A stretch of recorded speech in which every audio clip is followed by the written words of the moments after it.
এই জায়গাটা আসলেই না আমার মনটা ভীষণ খারাপ হয়ে যায়। কেন? চলো সেটা জানাচ্ছি। আজকের আমি আর টুম্পাদি মিলে বেরিয়ে গেছিলাম নিউ মার্কেটে।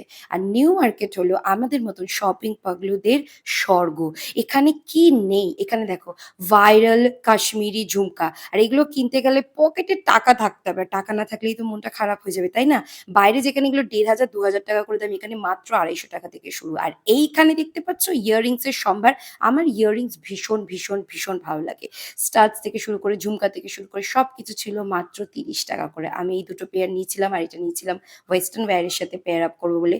তারপরে এখানে কিছু ওই ঝুমকা স্টাইলের ইয়াররিংস দেখতে পেলাম। একটু হেভি ওয়েট এর ইয়াররিং ছিল। সমস্তটাই ৳৩০ করে। তারপরে দেখলাম এখানে একটা সফট টয়েস এর কর্নার আর এই ডলটা এত মিষ্টি দেখতে লাগছিল। তারপরে আমরা নিউ মার্কেটের ভেতর দিয়ে চলে গেলাম একটা বেকারিতে। তো আমরা গেছিলাম মল্লিক বেকারিতে, যেখানে খুবই সুন্দর একদম অথেন্টিক ওই আগেকার দিনে হাতে তৈরি যে চকোলেট কেকস গুলো থাকে সেগুলো বানানো হয়। একদম ফ্রেশলি বেকড আইটেমস রয়েছে। কোনো ফ্রোজেন কিছু নেই, প্রিজারভেটিভস নেই। আর দেখতে পাচ্ছ এখানটায় কি নেই? মাফিন, ফ্রুট কেক অনেক কিছু ছিল। তো টুম্পাদি এখান থেকে কিছু ফ্রুট কেকস কিনে নিল। তারপর আমি দেখলাম এখানে প্যাটিস রয়েছে, কুকিজ রয়েছে, যেগুলো আমার ভীষণই খেতে ভালো লাগে। তো এত কিছু দেখে লোভ সামলাতে না পেরে আমরা দুজন মিলে নিয়ে নিলাম ২ টো চিকেন প্যাটিস।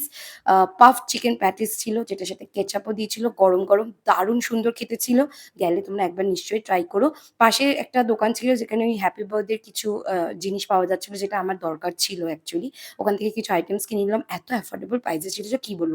তারপরে আবার দেখতে পেলাম কিছু, এখানটায় দেখতেই পাচ্ছ এত সুন্দর জুয়েলারি। আর দেখলাম না। তারপরে আমরা বেরিয়ে চলে এলাম বাড়িতে। এটাই ছিল আজকের ভ্লগ।